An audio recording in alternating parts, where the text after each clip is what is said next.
ভারতবর্ষ এবং বর্তমানে তাম ওয়ার্ল্ডে ভাইরাল কি যে কোরআনুল কারীমে সূরা তাওবা আল্লাহ একটা সূরা নাযিল করেছেন, সূরার নাম দিয়েছেন সূরা আত-তাওবা। এই সূরার ভিতরে আল্লাহ কোনো বিসমিল্লাহ শব্দ ব্যবহার করেননি।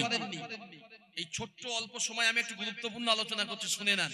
কাল থেকে যখন আপনার সামনে কিছু হবে অন্তত মুখ ফুটে দুটো কথা বলতে পারবেন। 90% জাতি আজও অজ্ঞ। ইমাম কেন এই কবর থেকে মানুষ উঠেও যদি বলে যে আমার কবরে আযাব হচ্ছে, তোরা খবরদার কাল থেকে নামাজ কাজা করিস না, তাও এরা নামাজ পড়ে, তাও এরা ভালো কাজে আসবে। আবার কালকে আজকের এই মিলাদ হচ্ছে, যদি কালকে এর পিছনে ডিজে ডান্স লাগিয়ে দেখেন, যদি এর 4 ডাবল লোক না আসে তা আমার জুতো মারবে। আমি আপনাদের ইমাম বলছি, চ্যালেঞ্জ করছি। আর গতকালকে যে নাইট হয়েছে এর চাইতে হাজারো লোক বেশি হয়েছে। কারণ গজল শিল্পীদের তো লজ্জা শরম কিচ্ছু নেই, মেয়ে লোক না হলে ওদের গজল বলা হয় না। কথা বলতে পারলেন না? মেয়ে লোক সামনে, ঘরের মেয়ে আর বউটার যদি সামনে না বসায় ওদের তো গা গরম হয় না, কি সর্বনাশ, ওরা গজল বলতে পারে। ওই জন্য এদের কাছে জিজ্ঞেস করে আগে হচ্ছে তো, এরা বলে মা ফাতেমার গজলটা বলো। মা ফাতেমা রাস্তায় ঘুরছে, গায়ে নি ওন্না, মাথায় নি ওন্না, মা ফাতেমা ঘুরছে রাস্তায়। ও মা ফাতেমা কবরে গেলে কবর বলছে আয় ফাতেমা তুই একটু না আয় আমার কাছে আয়, এসে দেখ কিরম লাগে, ওদিকে যাচ্ছি না। আল্লাহ কোরআনুল কারীম একটা সূরা দিয়েছেন, সূরা তাওবা। এই সূরাতে আল্লাহ শুরুতে বিসমিল্লাহ ব্যবহার করেননি। এই সূরার 5 নম্বর আয়াত নিয়ে এখন বেঁধে গিয়েছে মুশরিক গায়ের কম ভার্সেস ইসলাম। আমার জাতি যারা একটু আধটু জানে তো জানে আলহামদুলিল্লাহ, যারা জানে না স্টেজে বসে ফকরাই দিচ্ছে, এটা হয় না, ও কুলাঙ্গার, ও বদমাইশ। দলিল কোথায়? কোন প্রেক্ষাপটে সূরা তাওবার 5 নম্বর আয়াত নাজিল হলো? কেন আল্লাহ বলল মুশরিকদেরকে যেখানে পাবে সেখানে হত্যা করবে? নির্ধারিত 4 মাস বাদ চলে গেলে শুরুয়াত করেছেন আল্লাহ, বারাআতুম মিনাল্লাহি ইলাল্লাযিনা হাত্তুম মিনাল মুশরিকিন ফাসিহু ফিল আরদি 4 আশহুর। আল্লাহ বললেন 4টি মাস আমি ওদেরকে ঘুরতে দিয়েছি ভূমিতে। শুনে নেন, এগুলো শেখার দরকার আছে আপনাদের শোনার। কেন এত বিতর্ক? আল্লাহ বলেছে 4টে মাস ওদেরকে ভূমিতে আমি বিচারণ করতে দিয়েছি, এই 4টে মাস ওরা ঘুরে নেক। এই 4 মাস পরে আমি আল্লাহ পক্ষ থেকে নির্দেশ দিলাম তোমাদের সঙ্গে যাদের চুক্তির বাইরে চলে যাবে, চুক্তি যাদের নেই তাদেরকে তোমরা ছেড়ো না, যেখানেই পাবে তাদের জন্য ওৎপতে বসে থাকো, যেখানেই পাবে তাদেরকে হত্যা করো। আর তারা যদি তওবা করে ফিরে আসে তবে তোমরা তাদের ক্ষমা করো, নিশ্চয়ই আল্লাহ বড় ক্ষমাশীল। যদি বলেন কার কথা? যদি বলবেন আল্লাহর কথা। এখন অমুসলিম ভাইরা বলছে আল্লাহ কেমন হিংসাত্মক কথা কোরআনে দিতে পারে? আল্লাহ এই হিংসাত্মক কথা কি কোরআনে দিতে পারে? মনে রাখুন, কোন জিনিসকে একটা আয়াতের প্রেক্ষাপট বর্ণনা করা হচ্ছে মূর্খামির কাজ, বরং তার টোটাল ডিকশনারিটা কি দিয়েছে। সূরা তাওবা যখন নাজিল হয় আল্লাহ রাসূল তাবুক যুদ্ধ থেকে তখন সবেমাত্র ফিরছিলেন। প্রেক্ষাপট শুনুন মুসলমান নওজওয়ানেরা, শুনে রেখে দেন। আল্লাহ নবীর কলিজার টুকরা সাহাবী হযরতে আব্দুল্লাহ ইবনে আব্বাস রাদিয়াল্লাহু তাআলা আনহুমা, যাকে মুফাসসিরের সম্রাট বলা হয়েছে, তাফসীর ইবনে কাসিরের ভিতরে এসেছে আল্লাহ পাকের নবী তাবুকের যুদ্ধ শেষ করে তাবুক থেকে সবেমাত্র ফিরে আসলেন। আল্লাহ পাকের নবীর বড় ইচ্ছা ছিল আল্লাহ নবী হজ করতে যাবেন। আল্লাহ নবী আল্লাহ পাকের বাইতুল্লাহ শরীফ, আল্লাহ পাকের খানায়ে কাবা হেরেম শরীফে আল্লাহর নবী হজ করতে যাবেন। ও যুবকেরা, কিন্তু সেই সময় এমন নিয়ম ছিল, ওগো মুসলমান একটু শুনে রেখে দাও বাবা, মক্কা শরীফে তদানীন্তন নিয়ম ছিল মানুষগুলো দুনিয়া থেকে হজ করতে যেত, মানুষগুলো উমরা করতে যেত, আল্লাহ পাকের বাইতুল্লাহে যেত, তারা নিজেদের কাপড়গুলো খুলে রেখে দিয়ে উলঙ্গ হয়ে উলঙ্গ ল্যাংটা অবস্থায় আল্লাহ পাকের খানায়ে কাবা তওয়াফ করত। আল্লাহ পাক রব্বুল আলামিনের ইজ্জতের খানায়ে কাবা ওয়ালিল্লাহ লিল্লাহি আলান নাস ইহজ্জুল বাইতি মান ইসতাতা ইলাইহি সাবিলা। আল্লাহ পাকের এত ইজ্জত কানি, আল্লাহ পাকের এত ইজ্জতের কাবা যে বাইতুল্লাহ খানায় কাবায় যখন মুসলমান এক রাকাত নামাজ আদায় করে, আমার আল্লাহ পাক জানিয়ে দিলেন আমি আল্লাহ 1,00,000 নামাজের সওয়াব তার নামা আমলে দান করে থাকি। জোরে বলেন সুবহানাল্লাহ। ও যুবকেরা, ওই সময় বেদিন কুফারেরা, মূর্তি পূজারীরা, আল্লাহ পাককে যারা মানতো না, নবীকে যারা নবী বলে মানতো না, তারা নাকি বেঈমান। ওরা উলঙ্গ ল্যাংটা অবস্থায় আল্লাহ পাকের খানায় কাবা তওয়াফ করত। আল্লাহ পাকের নবী আমার আল্লাহ পাক এই আয়াতগুলো অবতীর্ণ করলেন, সূরা তাওবার আয়াত অবতীর্ণ করলেন। আল্লাহ পাকের নবী সিদ্দিক আকবর হযরতে আবু বকর সিদ্দিক রাদিয়াল্লাহু তাআলা আনহুর নেতৃত্ব কয়েকজন সাহাবাকে দিয়ে আমির বানিয়ে আবু বকরকে মক্কার জমিনে প্রেরণ করলেন। ও যুবকেরা, আল্লাহ নবী জানিয়ে দিলেন মক্কার জমিনে চলে যাও। ও বাবা আবু বকর, মক্কার মানুষগুলোকে জানিয়ে দাও আগামী বছর থেকে তোমরা যেন এমন করে আর আল্লাহ পাকের বাইতুল্লাহ হজ করতে আসো না, কারণ তোমাদের জন্য এই উলঙ্গ বেহায়াপনা আগামী বছর থেকে আল্লাহর পক্ষ থেকে নিষিদ্ধ ঘোষণা করা হলো। আবু বকর সিদ্দিক চলে গেল। আল্লাহ পাকের নবী সিদ্দিক আকবরের যাওয়ার পরে পরে হযরতে শেরে খোদা আলী কাল্লামাল্লাহু ওয়াজহাহু হুজুরকে পাঠিয়ে দিলেন। ও বাবা আলী, তুমিও তো মক্কার বাসিন্দা, তুমি খানায় কাবার পাশেই তোমার বাড়ি, তোমার বংশের লোক রয়ে গেল। ও বাবা আলী, চলে যান চলে যান, আপনি খানায় কাবায় গিয়ে ঘোষণা দেন আমার আবু বকর সিদ্দিক যে কথাগুলো মানুষের মাঝে ঘোষণা দেয় সেই কথাগুলি হলো আমার আল্লাহর সত্য পাঠানো কথা। জোরে বলেন সুবহানাল্লাহ। এবার ছোট্ট সংক্ষিপ্ত আকার করছি, কেন ওয়াজের মাহফিল তো তেমন নয়, আর এসব আলোচনারও জায়গা নয়, শুধু বোঝানোর জন্য বলছি। আপনার কাছে কাল ফেসবুক খুললেই প্রশ্ন আসবে, অমুক কুলাঙ্গার, আমি নাম দিচ্ছি, তিনি কোরআনের 5 নম্বর আয়াতে আপনার কাছে চ্যাপ্টার কেটে দিয়ে তুলে দেওয়া হচ্ছে ফেসবুকে। দেখো আল্লাহ বলেছে যেখানে পাবে সেখানে হত্যা করো। আল্লাহ তাআলা মানুষকে হত্যা করার নিদান দেয়, তুমি কচু পড়েছো। এবার শোনেন, ওই সময় একটা চুক্তি ছিল বেঈমানদের সঙ্গে, মুশরিকদের সঙ্গে, যারা নাকি আল্লাহকে মানতো কিন্তু তারা মনে করত মূর্তির মাধ্যমে আল্লাহকে পাওয়া যাবে। কি বললাম?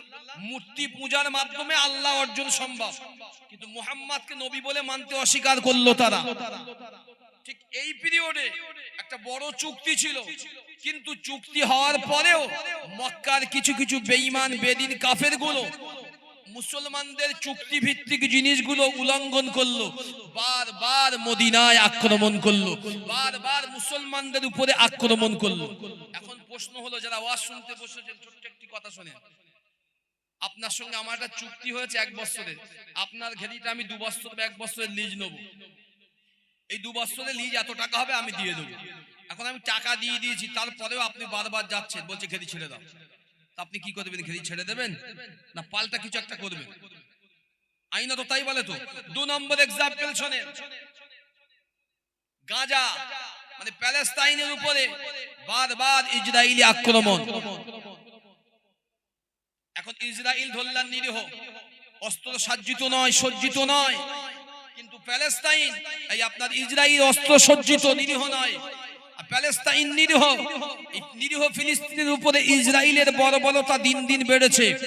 ইরান তার পক্ষ নিয়ে ইরান ইসরায়েলকে কিছুটা পরিমাণ হলেও রুখে দিয়েছে। প্রশ্ন হচ্ছে, আমার ভূমিতে, ভারতবর্ষের ভূমিতে যদি রোজ রোজ বাংলাদেশিরা এসে আক্রমণ করে, প্রশ্ন সাপোজ বলছি, আমরা কি ছেড়ে দেবো না বাংলাদেশিদের পাল্টা দিতে হবে? আমাদের কোনটে? আমাদের তো আইনত ইমানি উচিত যে আমরাও পাল্টে দেবো, কারণ চুক্তি আমাদের এটা। কেউ কারো সীমানা লঙ্ঘন করব না, কেউ কাউকে অন্যায় ভাবে মারবো না, হত্যা করব না। কিন্তু তারা আস্তে অসুবিধা নেই, থাকুন, লোক আসুক আগে তারপরে। তো যে কথা বলছিলাম, তারা মানলো না, আর এই না মানার জন্য আল্লাহ রাব্বুল আলামিনের পক্ষ থেকে আয়াত অবতীর্ণ হলো, ইয়া মান নবী আপনি মুশরিকদেরকে জানিয়ে দেন, আপনার সাহাবাদেরকে জানিয়ে দেন, ওরা যেন ওত পেতে থাকে 4 মাস অতিক্রম হওয়ার পরে, বিশেষ করে আরাফাত দিনে ওরা যেন খবরদার উলঙ্গ অবস্থায় আরাফার ময়দানে অবস্থান না করে। কারণ আরাফার ময়দান হচ্ছে একটা বড় ইজ্জতপূর্ণ ময়দান। একবার জোরে বলেন সুবহানাল্লাহ। তাহলে এর থেকে এটা একটা কথা স্পষ্ট হলো, আমার নবী কিন্তু বা আল্লাহর কর্তৃত্ব যে কোরআন, এই কোরআনে কি আল্লাহ কি ওয়াদা ভঙ্গ করেছে? এই মনে হয় আল্লাহ ওয়াদা ভঙ্গ করেছে? যারা মুসলমান বুঝতে পারলেন না, আবারও বলছি আপনার, এই জন্যই আল্লাহ বলেছে, কথাটা বারবার রিপিট করছি, যারা নাকি ইসলামের চুক্তি ভেঙে বারবার ইসলামের উপরে আক্রমণ করেছে, বাধ্য হয়ে আল্লাহর পক্ষ থেকে আল্লাহ আয়াত অবতীর্ণ করেছেন, নবী 4 মাসের মেয়াদ সমাপ্ত হলে আপনি ওদের যেখানে পাবেন হত্যা করুন। আপনার জন্য আমি আল্লাহ জায়েজ করে দিয়েছি। যদি বলেন সুবহানাল্লাহ। তুমি আমার রোজ মারবে, আমি তোমার ছেড়ে দেবো? এটা তো হতে পারে না, এটাই শরিয়াত। কিন্তু বেঈমান মুশরিক যারা পড়াশোনা জানে না, আমার জাতীয় জানে না, আমার জাতির কিছু কুলাঙ্গার আছে, এরা বোঝে না, এরাও দেখি ফেসবুকে ওই জিনিসটাতে পোস্ট করছে, বলছে ওলামারা জবাব দাও। ও এর বেলা ওলামারা জবাব দাও, রাস্তায় দাঁড়িয়ে পাখামোর বেলা ওলামারা জবাব দিতে পার, তখন বললে অসুবিধে। হারাম খাও বললে অসুবিধে, জিনা করো বললে অসুবিধে, ব্যভিচার করো বললে ওলামারা অসুবিধে, বেজার, নামাজ পড়ো না বললে অসুবিধে। যখন ধর্মের দিকে কলকাঠি নেড়েছে, হুজুর তোমরা বলো, সব আমরা বলবো, গল্প বানা হয়েছে নাকি? সব আমরা বলবো নাকি? মনে রেখে দেন, যে বিষয়ে যার বেশি জ্ঞান আছে তাকে বলতে দেবেন, আগ বাড়িয়ে কোনো কথা বলতে যাবেন না, কোনো পোস্ট করতে যাবেন না। কোনো ধর্মকে কষ্ট দেওয়া আমাদের জন্য উচিত নয়। আমার নবী এই শিক্ষা আমাদেরকে দেননি, বরং লাকুম দীনুকুম, আমার ধর্মটা আমার কাছে হচ্ছে বেস্ট। পৃথিবীর জমিনে ইসলাম হচ্ছে সব সময়ের জন্য বেস্ট ছিল, থাকবে ইনশাআল্লাহ। আমার ধর্ম আমার কাছে বেস্ট। আমি কোন ধর্মে কি আছে আমার দেখারও দরকার নেই, প্রয়োজন নেই। আমি আমার কোরআনকে ভালোবাসি, আমার নবীকে ভালোবাসি। আমার আল্লাহ আল্লাহ রাসূল যদি খুশি রাজি হয়, আল্লাহর কসম করে বলছি, বিইজ্জাতিকা ওয়া জালালিক, আল্লাহর ইজ্জত জালালিয়াতের কসম বলছি, তুমি যেমন অবস্থায় থাকো না কেন, আল্লাহ যদি তোমার উপরে রাজি খুশি হয়ে যাও, তবে তোমার এই দুনিয়া ও আখিরা, দুনিয়া এবং আখিরাতটা আল্লাহর কাছে বড় দামি হয়ে যাবে। যদি বলেন সুবহানাল্লাহ, আরো জোরে বলেন সুবহানাল্লাহ। এবার আসুন, আমার কাছে একটা রিকোয়েস্ট এসেছে, যদি কতটা বলতে পারবো আমি বলতে পারছি না, তবু চেষ্টা করব। রিকোয়েস্ট জিনিসগুলো আর ভালো লাগে না বলতে, তবু রিকোয়েস্ট এসছে একটা, কি হুজুর একটু রাবেয়া বসরির জীবনী যদি একটু বলতেন। এই সব শেষ, একেবারে এই জীবনী বলে বলে জীবন শেষ হয়ে গেল। কার জীবনী? আম্মাজান হযরতে রাবেয়া বসরি রাহমাতুল্লাহ আলাইহা, যার বাড়ি ছিল ইস্তিফিয়া। কোথায় বললাম? ইস্তিফিয়া। যিনি ছিলেন কৃতদাস নয়, কিন্তু নসিব তকদির তাকে কৃতদাসী বানিয়ে দিয়েছে। যিনি জন্মগ্রহণ করেছে এই ভূমিতে, যেদিন প্রস্রাব করবে রাবেয়া বসরির আম্মাজান হযরতে রাবেয়া বসরিকে, পিতাকে বলছে, স্বামীকে বলছে, স্নেহের স্বামী, আমার বাড়ি বাতি জ্বালানোর মতো কোনো তেল নাই, বাতি, তুমি যদি একটু দয়া করো, আস্তে চুপ হয়ে যাও। আচ্ছা, যেভাবে দিয়েছে অসুবিধা হচ্ছে আপনাদের, একবার দরুদ শরীফ আল্লাহুম্মা,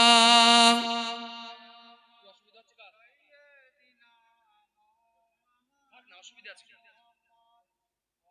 এখান থেকে, অসুবিধা হচ্ছে,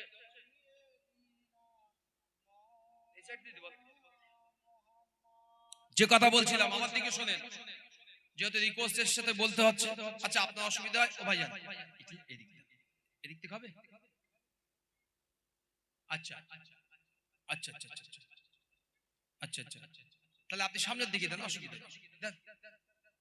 দেন, অসুবিধা দেন। মেয়েদের যখন দোয়া এখন দেখার বিষয়, তাহলে দেন, সামনের দিকে দেন, অসুবিধা হবে না। খানিকক্ষণ পরে হয়তো এদের ভিতরে কেউ কেউ চলেও যাবে, অসুবিধা তখন সরিয়ে দেবে। যে কথা বলছিলাম, আমার দিকে সকলে ফলো করেন। দেখেন, আমি আপনাদের দেশের ছেলে সন্তান, ভাই, ইমাম, আমার দুটো কথা বলার অধিকার আছে। ফের বলছি, আছে। যাদের বাপ হারিয়েছেন, মা হারিয়েছেন, সন্তান হারিয়েছেন, বিবি হারিয়েছেন, এই হারানোর বেদনা জ্বালা তারা জানে। আর যাদের কিচ্ছু হারায়নি তারা কিন্তু কোনো বেফিকার, কিচ্ছু জানে না। এই জন্য দুনিয়া হারানোওয়ালাদের জন্য, আমাদের জন্য কিচ্ছু নয়, বরং তাদের জন্য বড় কষ্টের। কারণ তাদের জন্য তারা পারে না, নামাজ পড়তে পারে না, দান করতে পারে না, সাদকা করতে পারে না, একবারও বসে নারাই তাকবীর আল্লাহু আকবারও বলতে পারে না। আমার কথা বুঝতে পারছেন?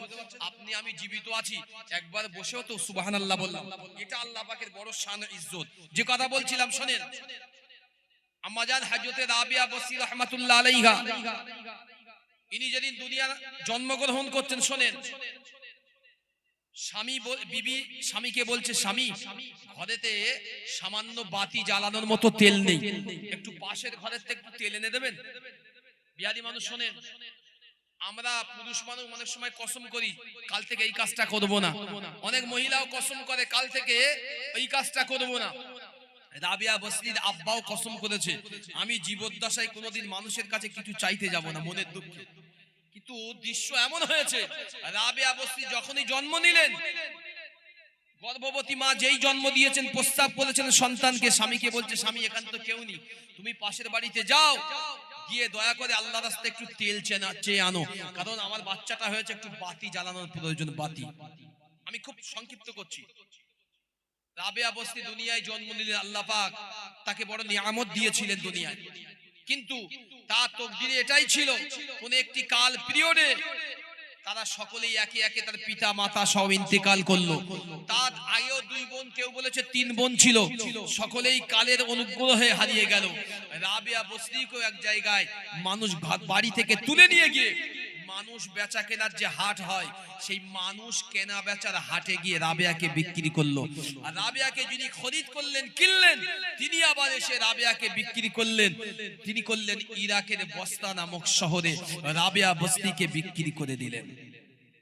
রাবিয়া পড়লো তো পড়লো এমন এক মনিবের কাছে, যে মনিব ছিল সেই যুগের একটা বড় জালিম, বড় জালিম। এজন্য আল্লাহ রাসূল এবং সাহাবা আজমাইন থেকে রিওয়ায়াত এসেছে, খবরদার কোন ধরনের যারা নাকি মানুষের বাড়ি পরিচারিকার কাজ করে, গোলাম, এদের প্রতি কেউ কষ্ট দিও না, বিরূপ আচরণ করো না। এরাও তো মানুষ, এদের অধিকার আছে দুনিয়ায় বাঁচা। এরা হয়তো নসিবের ভাগ্যের জন্য আজকের গোলাম হয়েছে, এরা সারা জীবন গোলাম নয়। এরাও আমি আল্লাহ আমার বান্দা বান্দি, এদের উপরে তোমরা অত্যাচার করো। মুসলমান শুনে রেখে দেন, আম্মাজান হযরতে রাবিয়া বসরি রাহমাতুল্লাহ আলাইহা, আম্মাজানের জীবনীর ভিতরে এসেছে, হযরতে রাবিয়া বসরি রাহমাতুল্লাহ আলাইহা কোন এক মালিকের মনিবের ঘরের চাকরানি হয়ে গেল, রাবিয়া সেই বাড়ির দাসী হয়ে গেল। ও যুবকেরা, মনিবের সারাদিন খাকার ভাঙা খাটাখাটনি করে, মনিবের ফরমাইশ শোনে, সারাদিন মনিবের কাজ করে। রাত যখন হয়ে যায়, আম্মাজান রাবিয়া আল্লাহ পাকের খুশি রাজির জন্য আল্লাহর বান্দি আল্লাহ পাকের দরবারে সিজদায় পড়ে যায়। ও যুবকেরা, কোন এক তারিখের রিওয়ায়াতের ভিতরে এসেছে, আম্মাজান হযরতে রাবিয়া বসরি রাহমাতুল্লাহ আলাইহি এক তারিখে মনিবের অত্যাচার আর সহ্য করতে পারল না, মনিবের বাড়ি থেকে পালিয়ে চলে গেল। আম্মাজান রাবিয়া পালিয়ে চলে যাচ্ছেন। ও যুবকেরা, রাস্তায় যেতে যেতে যেতে যেতে মাটির বালুর ঢিবার সঙ্গে হযরতে রাবিয়া হোঁচট খেয়ে পড়ে গেল। যেই না জমিনে পড়েছে, রাবিয়া বসরির বাম হাতটি সাথে সাথে জমিনে পড়ার সাথে সাথে এই বাম হাতটি ভেঙে 2 টুকরো হয়ে গেল। আম্মাজান রাবিয়া এই ভাঙা হাত নিয়ে উঠে দাঁড়ালেন, আল্লাহ পাকের দরবারে একটি হাত তুললেন। ও রব্বুল আলামিন, আল্লাহ আমি বড় অভাগিনী রাবিয়া, আল্লাহ আমি আপনার বড় অভাগী বান্দি। আল্লাহ পাক দুনিয়ায় মা নাই, বাবা নাই, আল্লাহ আমি একজন কৃতদাসী রাবিয়া। আল্লাহ পাক কবে আমার গোলামির জিঞ্জির থেকে, আল্লাহ গোলামির শিকল থেকে মুক্ত করে দেবেন। ও রব্বুল আলামিন, আল্লাহ আমি দুনিয়ায় মনিবের ঘর ছেড়ে পালিয়ে যাচ্ছিলাম, আল্লাহ পাক এটাও আপনি চাননি, এজন্যই হতভাগী রাবিয়া জমিনে পড়ে হাতটা 2 টুকরো হয়ে গেল। রাবিয়া বসরি ফিরে গেল মনিবের কাছে, মনিব চিকিৎসা করালো, রাবিয়া সুস্থ হয়ে গেল। কিতাবের বর্ণনা, কোন এক তারিখে রাবিয়া বসরির মনিবের ঘরেতে বড় ইজ্জতওয়ালা, দুনিয়ার সম্মানওয়ালা, অর্থওয়ালা কিছু মানুষ এসে হাজির। মনে রাখুন, কোন গরিবী ঘরে যদি ধনী আসে, কোন গরিব ঘরে যদি ধনী আসে, সেই গরিব ঘরের ভিতরে আলোড়ন সৃষ্টি হয়। কি করব, কি খেতে দেবো, কিভাবে আপ্যায়ন করব, কিভাবে বসাবো, কারণ এ তো আমার থেকে অনেক লেভেল হাই, অতৃতীয় ভাই, একে আমি কোন জায়গায় বসাবো, কি খেতে দেবো, কি আহ্বান করলে মানুষটা খুশি হবে, এটা দুনিয়ার নিয়ম। ঠিক তেমনই, ঠিক তেমনই কোন ধনীর সামনে যদি গরিব চলে যায়, মনে রাখুন গরিবের ইতস্ততা বোধ হয়। ইতস্ততা, ইতস্ততা বোঝেন? গরিবের কষ্ট হয়, কি করব, এখানে যে যাচ্ছি কিন্তু বড় মাজলিস, সব ধনীর মাজলিস। একটা উদাহরণ দিচ্ছি আপনাকে, আপনারা শুনেছেন আল্লাহ নবীর একজন পাগল আশিক ছিলেন, নাম হচ্ছে হযরত আয়েশ কারুনী রাহমাতুল্লাহ আলাইহি। আল্লাহ রাসূল বলেছেন তাবিঈনদের ভিতরে সবচেয়ে উত্তম খায়রি তাবিঈন হলো হযরত আয়েশ কারুনী রাহমাতুল্লাহ। জোরে বলেন সুবহানাল্লাহ। এই ওয়াইস কারুনীর জীবনের ভিতরে এসেছে, ওনার জীবনের টোটাল বায়োগ্রাফিক যদি আপনাকে ছোট্ট একটা অংশই বলি, উনি জীবনে মেনটেন করতেন, মেনে চলতেন। শুনে নাও, আমি যে সমস্ত আমরা যারা আছি, বড় বড় হাব্বা জুব্বা, বড় বড় স্যুট বুট কোট টাই পরনেওয়ালা, শোনো, আমরা মনে করি আমরাই আল্লাহর পেয়ারা। না, আল্লাহর পেয়ারা হতে গেলে তোমার এই বুট কোট টাই জুব্বা আল্লাহর কাছে পছন্দ নয়। আল্লাহর পেয়ারা তো তারাই যারা আল্লাহকে পাওয়ার জন্য দুনিয়াকে ছেড়ে দেয়, যারা আল্লাহকে পাওয়ার পরে দুনিয়াটাকে ছেড়ে দেয়। যদি ওয়াইস কুদিন দুনিয়াকে ছেড়ে দিয়েছিল, একবারও দুনিয়ার প্রতি মোহ ছিল না। ওয়াইস কুদিন টোটাল বায়োগ্রাফি বলছি। মানুষ যখন হাসতো ওয়াইস কুদিন কাঁদতো, মানুষ যখন শান শওকত জাগ জমকপূর্ণ প্রতিযোগিতায় নেমেছে, ওয়াইস কুদিন ধুলো বালি ময়লা আবর্জনা তালি দেওয়া যুক্ত কাপড় পরতেন। আল্লাহ রাসূল বলেছেন তার দুটো কাপড় থাকবে বা কম্বল থাকবে, কিতাবের বর্ণনা দুটো, একটা সে গায়ে দেবে, একটা পরনে জড়াবে, তাই পাওয়া গেল। খাওয়ার জন্য কখনো হাত পাতবে না কারোর কাছে। কোন একটা রিওয়ায়াত এসে শোনেন, ওয়াইস কারুনী কোন এক জায়গায় ময়দানে গিয়েছে, একটা গাছতলায় পাকা ফল পড়ে আছে, ফল শুনে নেন ছোট ছোট। হযরত ওয়াইস কারুনী এই ফলগুলো কুড়োচ্ছেন, আর একটা কুকুর এসে পাশেই ফলগুলো খাচ্ছে। তো ওয়াইস কারুনী কুকুরকে বলছে, আমি আসলাম যেই কুড়োতে, আর তোর মনে হলো এই সময় কুড়ো নেই।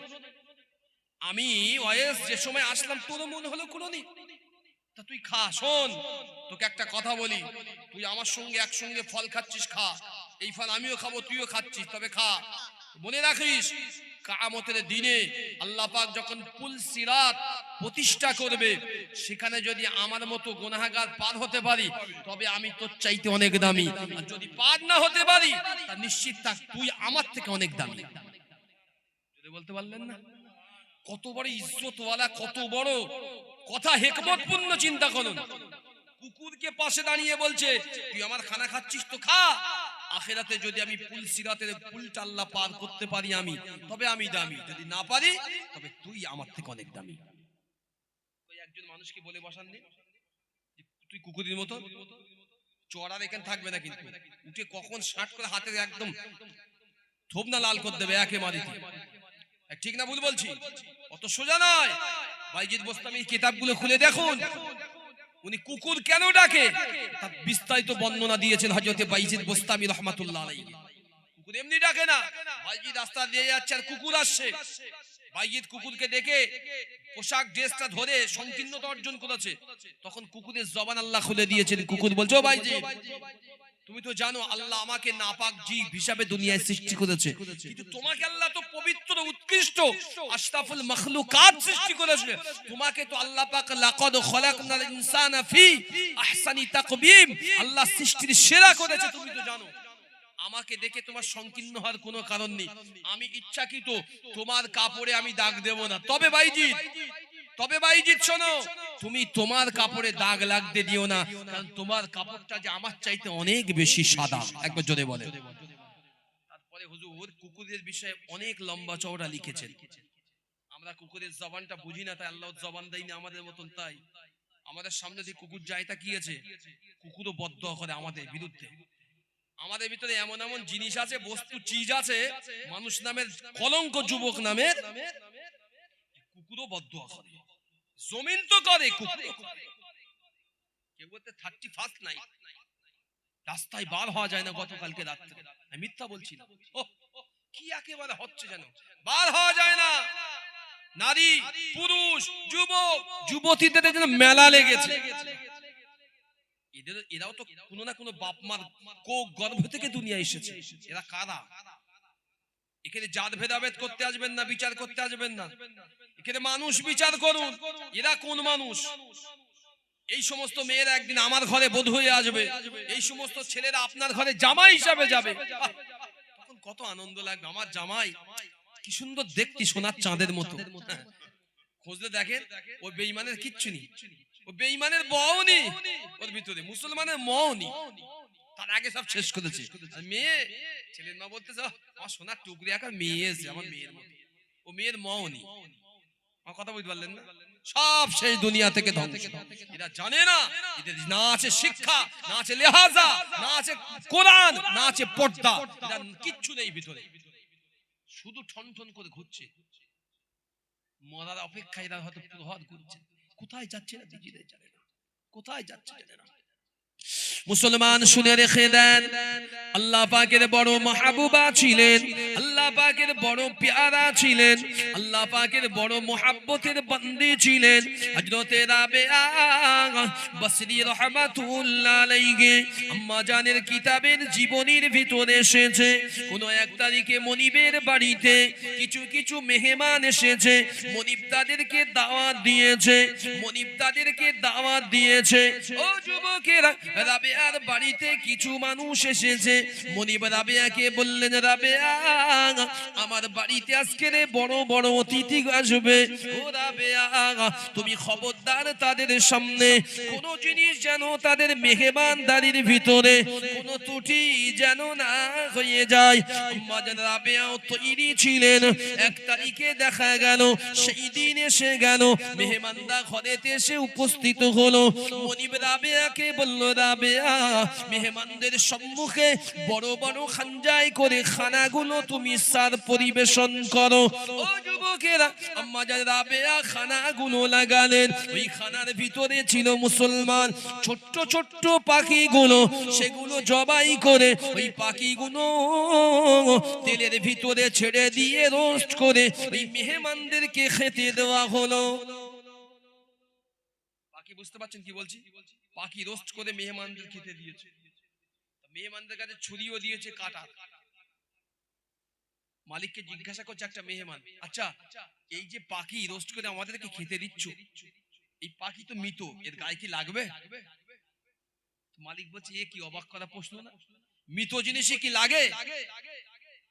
হ্যাঁ আমরা জানি, একটু লাগলেও লাগতে পারে, শুনেছি মৃত জিনিস। শুনবেন এটা? তখন কি একজন বলছে, এক কাজ করো না বন্ধু, তোমার বাড়ি একজন দাসী আছে, একটু দেখো দে, কই দেখি তার গায়েতে একটু পোঁচ মেরে দেখি লাগে কিনা। কত বড় জালিম হলে মানুষের ভিতরে এই মেন্টালি কাজ করে। কত বড় জালিম হলে একজন অসহায়, মা বাপহীন, চুরি হয়ে যাওয়া ছিনিয়নো একটা মেয়ে, তাকে বিক্রি করে তার সঙ্গে আজকে দুনিয়া কি ব্যবহার করছে। রাবেয়াকে ডাকা হলো। অভাগিনী রাবেয়া সামনে এসে হাজির মনিবের কথায়। বলে, রাবেয়া এখন দাঁড়াও। মেহমানরা একজন হাতে ছুলে নিয়ে আম্মা জান রাবেয়ার হাতেতে এরকম বলে একদম সুন্দর করে একটা পোঁজ দিয়েছে। যেই পোঁজ দিয়েছে, অভাগিনী রাবেয়া যন্ত্রণায় কাতরাচ্ছে। মনিব বলছে, রাবেয়া তোমার খুব লেগেছে? রাবেয়া তোমার খুব লেগেছে? রাবেয়া চোখ দিয়ে পানি ঝরে, কিন্তু বলতে পারে না। শুধু মনে মনে বলে, আল্লাহ তুমি আমাকে সবরে জামিল দান করো। আল্লাহ আমি রাবেয়া, আমার অন্তরে তুমি সবরে জামিল দান করো। একবার জোরে বলেন সুবহানাল্লাহ। মুসলমান, আম্মা জান রাবেয়ার হাত কাটা হলো। আম্মা জান রাবেয়া রহমাতুল্লাহ আলাইহা কাটা হাতে নিজের হাত দিয়ে চেপে ধরলেন। মনিব জিজ্ঞাসা করলো, রাবেয়া ও রাবেয়া তোমার কি খুব কষ্ট হয়? ও রাবেয়া তোমার কি খুব কষ্ট হয়? আম্মা জান রাবেয়া বসরি মনিবের সামনে হেসে হেসে উত্তর দিলেন, তাবাসসুম তাবাসসুম, মুচকি মুচকি হাসি দিয়ে উত্তর দিলেন, মনিব আমার কোনো কষ্ট হয় না। ও যুবক যুবকেরা আম্মা জান রাবেয়া ঘরেতে চলে গেল, মনিবেরা যে যার ঘরেতে চলে গেল। রাত ভারী হয়েছে, আম্মা জান রাবেয়া হতের স্তরে একটি কাপড়ের টুকরা বেঁধেছে। আম্মা জান রাবেয়া ওযু করে আল্লাহ পাকের দরবারে নামাজ আদায় করার আগে আল্লাহর দরবারে দুটি হাত তুলে রোনাজারি করলেন, আল্লাহর দরবারে দোয়া চাইতে লাগলেন। উদউনি আস্তাজিব লাকুম, ও রব্বুল আলামিন আল্লাহ, আমি রাবেয়া বসরি আল্লাহ আপনার একজন গোলাম বান্দি, আল্লাহ আপনার একজন হতভাগা বান্দি। আমি রাবেয়া আপনার কাছে আমি এই দোয়া চাই, আপনার কাছে আমি এই আরজিটা করি। আমি রাবেয়া আমার শরীরে ক্ষত হয়েছে, আল্লাহ আমার শরীরে ক্ষত হয়েছে। ও রব্বুল আলামিন আল্লাহ, আমি ওযু বানিয়েছি নামাজ আদা করব বলে। আল্লাহ পাক, আমি রাবেয়া যেন আমার ক্ষত স্থান থেকে রক্ত যেন গড়িয়ে জমিনে না পড়ে। আল্লাহ পাক, আমি রাবেয়া আমার ওযুটা যেন নষ্ট না হয়ে যায়। জোরে বলেন সুবহানাল্লাহ। আম্মা জান রাবেয়া দোয়া শেষ করলেন, আল্লাহ পাকের নামাজটা আদায় করলেন। পরের দিন হলো, আম্মা জান রাবেয়া পুনরায় কাজ কর্মে যোগ দিলেন। কয়েকদিন চলে গেল, কয়েক সপ্তাহ মাস চলে গেল। 1 তারিখে দেখা গেল মুসলমান ও যুবকেরা আম্মা জান রাবেয়া বসরি রাহমাতুল্লাহ আলাইহি থাকার জন্য মালিকের ঘর থেকে কিছুটা দূরে ছোট্ট একটি কুটির নির্মাণ করেছিলেন। ওই কুটিরের ভিতরে পাতা দিয়ে গাছের ছাল দিয়ে কুটির। আম্মা জান রাবেয়া ওই ছোট্ট কুটিরে মহান আল্লাহর সন্তুষ্টি অর্জনের জন্য, আল্লাহ পাককে রাজি খুশি করার জন্য আম্মা জান রাবেয়ার সারাটি রাত ওখানে ইবাদতের ভিতরে কেটে যেত। একদম শর্ট করছি। একটা তারিখে হযরত আম্মা জান রাবেয়া বসরি রাহমাতুল্লাহ আলাইহা মনিব শুয়ে আছে, স্বামী স্ত্রী শুয়ে আছে। হঠাৎ করে স্বামীর ঘুম ভাঙলো। শুনবেন, স্বামীর যেই ঘুম ভেঙেছে, স্বামী হঠাৎ করে বাইরে এসে চেয়ে দেখে রাবেয়ার ঘরের দিকে ছোট্ট ভাঙা, ঘরের দিকে চেয়ে দেখছে এটা কি রাবেয়ার ঘর? সত্যি সত্যি আমি মনিব, আমি যে করে দিয়েছিলাম ছোট্ট একটি কুটির, এটাই কি সে রাবেয়ার কুটির? না, কিরম হয়? আস্তে আস্তে আগিয়ে গেলেন, একটুখানি আগিয়ে গিয়ে দেখতে পেলেন রাবেয়া বসরি রাহমাতুল্লাহ আলাইহির কুটিরটি আর রাবেয়া সেই ছোট্ট কুটিরের মতো মালিকের বানিয়ে দেওয়া কুটির নাই, বরং ওই কুটিরটি রাতের বেলা নূরের আলোতে উদ্ভাসিত ঝলমান হচ্ছে। জোরে বলেন সুবহানাল্লাহ। মালিক যেন চোখের ঘুম উড়ে গেল। কি করে তা হয়? কি রাবেয়ার ঘরে তো খুব একটা লাইট কিচ্ছু নেই। মনে রাখুন, আজকের এই মাহফিল হচ্ছে, ওই বাইরে সুন্দর সুন্দর লাইট মানুষ সাজানোর জন্য দিয়েছে। এখন হঠাৎ কালকের থেকে আর পাবেন না, 10 দিন পরে যে এখানে একটা লাইট এরকম জ্বলে, হঠাৎ করে রাত্রিবেলা ঘুম থেকে উঠে দেখলেন, অবাক তো হওয়ারই কথা। এমন হয় কেন? মালিক যিনি মনিব ছিলেন উনি উঠে দেখছেন একই সর্বনাশ, আমার দাসী যাকে মারি, যাকে বকি কাটি, সেই দাসীর ঘর থেকে নূর চমকাচ্ছে, যেন নূর। কি করে হয়? আর রাবেয়া সিজদায় পড়ে অঝরে কাঁদছে, আর কার সঙ্গে যেন বিড়বিড় করে কথা বলছে। আর রাবেয়ার গোটা ঘরটা চারিদিকে শুধু নূর আর নূর, আলো আর আলো উদ্ভাসিত। উপর থেকে কোন একটা আলোর ফাঁকাস যেন রাবেয়ার সিজদার জায়গায় পতিত হচ্ছে। জোরে বলেন সুবহানাল্লাহ। মালিক একটু ভীতু সন্ত্রস্ত হলেন, ঘরে গেলেন। ঘরে গিয়ে বিবি আহালিয়াকে ডাক দিলেন, বিবি একটু ওঠো। বিবি তাড়াতাড়ি উঠে বলছে, কি হয়েছে? রাতে বেলা ডাকছো কেন? বিবি একটা কথা, চুপ করো, একটু এসো, কি হয়েছে বলবে তো? বলছে, শোনো, আমরা যাকে প্রত্যেকদিন দাসীগিরি করাই, আমরা যাকে মারি কাটি, মাঝে মধ্যে খেতে দিই না, আমাদের কাজে ভুল করলে যাকে খুব প্রহার করি, সেই রাবেয়ার ঘরে চলে একটু করি। বিবি বলছে, কি হয়েছে? ও তো দাসী, ওর ঘরে কি আছে, একটু চলো। স্বামী স্ত্রী যখন স্ত্রীকে নিয়ে স্বামী বাইরে বার হয়েছে, আম্মা জান রাবেয়া বসরি রাহমাতুল্লাহ আলাইহির ঘরের কাছাকাছি গিয়েছে।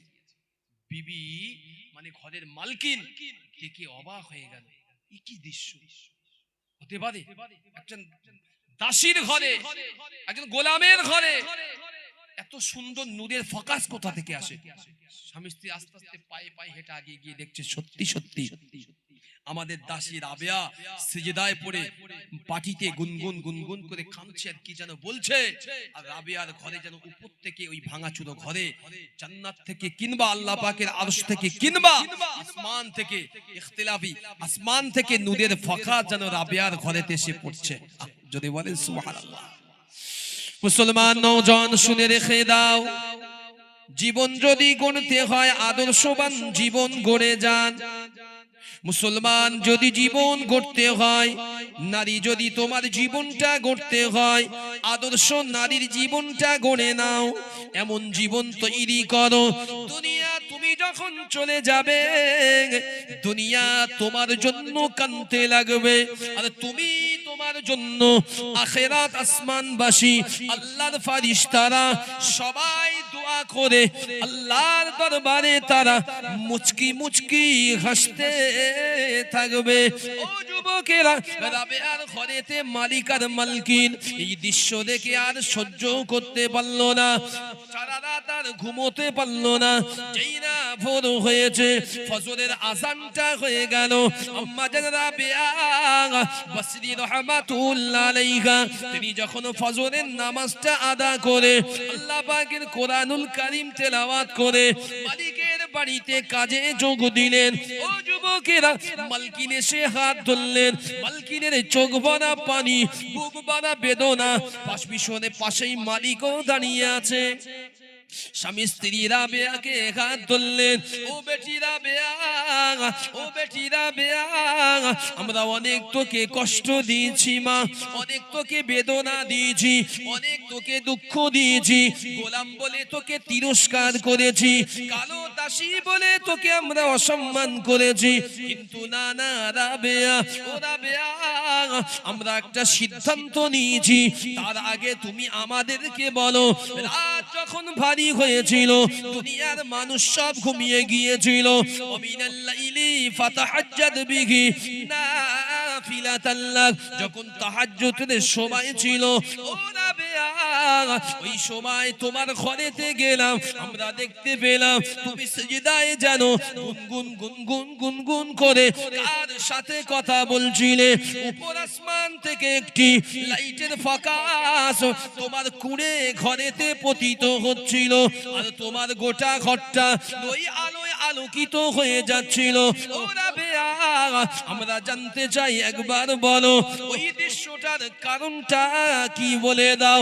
আম্মা জান রাবেয়া মাথাটা হ্যাট করে বলেছিলেন, ও আমার মানিব, আমার মালকিন, ওটা অন্য কিছু না, আমি তো আল্লাহ পাকের বড় গুনাহগার বান্দি, আমি আল্লাহ পাকের একজন গুনাহগার গোলাম, আমি একজন অভাগা, আমি এতিম এসির রাবেয়া, আমি তো আমার প্রভু রবকে খুশি করতে চাই। আমার রব যদি খুশি হয়ে আমি রাবেয়া আমার উপরে তার রহমতের নুজুল কিছু বর্ষণ করেন, এটা হলো আল্লাহ পাকের বড় করুণা। আমি রাবেয়া কিছুই জানি না, এতটুকু জানি আল্লাহর করুণা যখন হয় আমি রাবেয়া আল্লাহর ভালোবাসায় নিজেকে বিলীন করে দিই। জোরে বলেন সুবহানাল্লাহ। আম্মা জান রাবেয়া বসরি রাহমাতুল্লাহ আলাইহা আম্মা জানের হাত দুটো ধরলেন, মালিক আর মালিকের বিবি আহলিয়া, ও বেটি রাবেয়া, আমরা সিদ্ধান্ত নিয়েছি আজ থেকে তোমার গোলামীর জীবন থেকে, গোলামীর শৃঙ্খল থেকে, গোলামীর জঞ্জির থেকে আজ থেকে আমরা তোমাকে মুক্ত করে দিলাম। ও রাবেয়া, শুনে রেখে দাও, তুমি যদি কোথাও যেতে চাও চলে যেতে পারো, আর তুমি যদি থেকে যেতে চাও তোমার জন্য সুন্দর একটি ঘর বানিয়ে দেব, ওই ঘরে তুমি থেকে তোমার আল্লাহর ইবাদত আরো বেশি করে করে নিও। জোরে বলেন সুবহানাল্লাহ। কিতাবের বর্ণনার ভিতরে এসেছে আম্মা জান রাবেয়া বলেছিলেন, আমার আল্লাহ পাকের শুকরানা আদায় করি, ও আমার দুনিয়ার মালিক ও মনিব, শুনে রেখে দেন, আমি রাবেয়া দুনিয়ার কোথায় থাকবো এখনো ঠিক করিনি, তবে আমার মালিক যেখানে চাবেন, আমার আল্লাহ যেখানে ঠিক করবেন, তার কোন গুনাহগার বান্দি রাবেয়া সেখানেই অবস্থান করবে। আপনারা আমাকে মুক্ত করে দিলেন, আপনাদের শুকরিয়া আদায় করি, সেই সাথে আমার আল্লাহর শুকরিয়া আদায় করি যে আল্লাহ তার গুনাহগার বান্দিকে স্মরণ করে তার দাসত্ব জীবন থেকে সেই আল্লাহ মুক্তি দিয়ে দিয়েছেন। জোরে বলেন সুবহানাল্লাহ। নববর্ষের প্রথম দিন ওদিক গানা বাজছে, ওদিক গানা বাজছে, ওদিক গানা বাজছে, গিয়ে দেখেন নারী পুরুষ সব আছে, সিঙ্গেল ডিভাইডেড কিচ্ছু নেই, সব নারী পুরুষ, সব নারী পুরুষ। এরা নিজেদের জীবনের একদম কি বলা যায়, নিজেদের জীবনের ভালো মন্দ সব ধ্বংস করে দিচ্ছে নিজের হাতে, নিজের হাতে নিজেদের জীবনের আমলগুলো ধ্বংস করছে, পরকালটা জাহান্নামের দিকে দিয়ে দিচ্ছে। বেদিনরা তো বোঝে না, তাদের সঙ্গে আমাদের কোনো কম্পেয়ার নেই, কোনো কম্পিটিশন নেই, আমাদের কম্পিটিশন নিজেদের সঙ্গে। কারণ আল্লাহ রাসূল বলেছে যে তোমরা যদি আল্লাহকে মানতে পারো, আল্লাহর দ্বীনকে মানো, তবে তোমরা আল্লাহর কাছে মনোনীত হতে পারবে। দ্বীন ছেড়ে দিয়ে তুমি যত বড় বাবু থাকো, যে আলেম থাক আর মুফতি থাক, নেতা আর ইমাম, দ্বীন ছেড়ে দিয়ে কখনো আল্লাহর কাছে মনোনীত হতে পারবেন না। আপনি একজনকে গোটা দুনিয়ার ইতিহাস দেখাতে পারেন যে নাকি দ্বীনকে ছেড়ে দিয়ে আল্লাহর দরবারে বড় মাহবুব হয়েছেন? না, এমন ইতিহাস তো আমি গুনাহগার আমার জীবনে পড়িনি। যা আল্লাহর যারাই মাহবুব হয়েছে, যারাই আল্লাহকে পেতে চায়, তারাই আল্লাহকে বারবার বারবার খুঁজতে থাকে। শুধু খোঁজা না, কান্নাকা তারাহু ফাইল্লাম তাকুন তারাহু ফাইন্নাহু ইয়ারাকা। আল্লাহ আমাদেরকে খুঁজতে বলেছেন। কেমন? মনে রেখো, তুমি নামাজ পড়ো, তোমার আল্লাহ তোমাকে দেখছে, বা তুমি আল্লাহকে দেখছো। যদি মনে হয় তুমি আল্লাহকে তোমার চোখে দেখতে পাও না, তবে মনে রেখো তোমার আল্লাহ তোমাকে দেখতে পাচ্ছে। একবার জোরে বলে। এই বসে আছেন, আমরা মনে করছি হয়তো অনেকে দেখতে পায় না, বা আমরা তো আল্লাহ দেখতে পাই না, আল্লাহর ফারিস্তাদেরকে দেখতে পাই না। মনে রেখে দেন, আল্লাহকে আমরা দেখতে নাও পাই, আল্লাহর ফারিস্তাদের দেখতে নাও পেতে পারি, কিন্তু আল্লাহ আল্লাহর ফারিস্তা আমাদের সকলকে এখানে দেখছে। একবার যদি বলেন সুবহানাল্লাহ, একবার তাকবীর দেন দেখি, প্রাণ খুলে নারায়ে তাকবীর, আওয়াজটা আরেকটু বাড়ান, নারায়ে তাকবীর। মহান ইসালে সওয়াব, মহান ইসালে সওয়াব। শ্রোতাবৃন্দ নারায়ে তাকবীর, দুরূদ শরীফ আল্লাহুম্মা।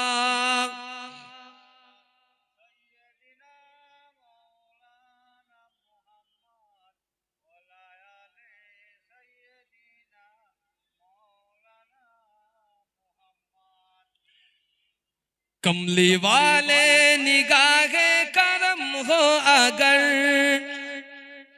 फिर दवा चाहिए ना शिफा चाहिए। एक बार जोरे बोलें सुबहानल्लाह। कमली वाले निगाहे करम हो अगर, फिर दवा चाहिए ना शिफा चाहिए। कमली वाले निगाहे करम हो अगर, फिर दवा चाहिए ना शिफा चाहिए। मैं मरीज़े मोहब्बत हूँ, मुझको तो बस एक नजरिया हबीबे खुदा चाहिए। जोरे बोलें सुभानअल्लाह। मैं मरीज़े मोहब्बत हूँ, मुझको तो बस एक नजरिया हबीबे खुदा चाहिए। अब तो हो नजर रहमत मेरे मुस्तफा, आखिरी वक्त है तेरे बीमार का, कुछ भी इसके सिवा मैं नहीं मानता, कुछ भी इसके सिवा मैं नहीं मानता। तेरे दामन की ठंडी हवा चाहिए। आरो जोरे बोलें सुभानअल्लाह, और एक जोरे बोलें सुभानअल्लाह। कुछ भी मैं इसके सिवा मैं नहीं मानता, तेरे दामन की ठंडी हवा चाहिए।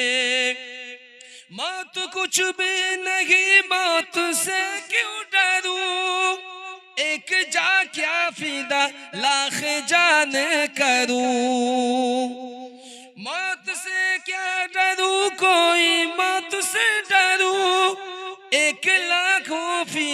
लाख जान करूं, रोज मर कर जीऊं, रोज जी कर मरूं, रोज मर कर जीऊं, रोज मर कर जीऊं, पर मदीने में साइम का जा चाहिए।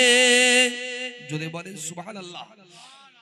रोज मर कर जीऊं, रोज जी कर मरूं, पर मदीने में साइम का जा चाहिए।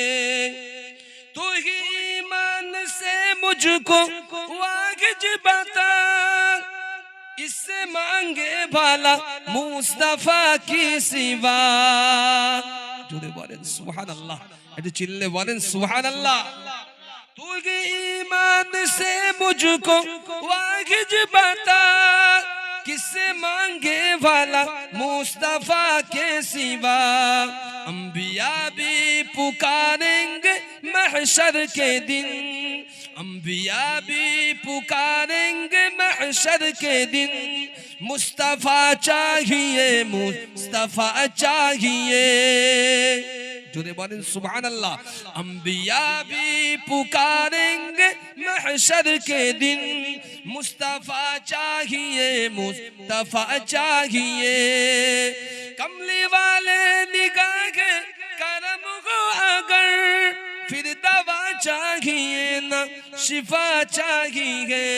मैं मरीज़े मुहाबत हूँ, मुझको तो बस एक नजरिया हबीबे खुदा चाहिए।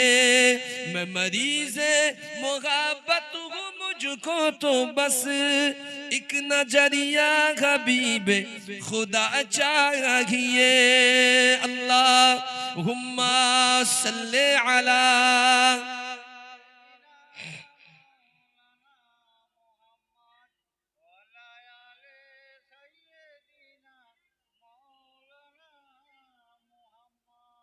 যে কথা বলছিলাম, আম্মাজান হযরতে রাবিয়া বাসরি রাহমাতুল্লাহ আলাইহি, সংক্ষিপ্ত সময় বলে খুব সংক্ষিপ্ত করে এটা বলছি।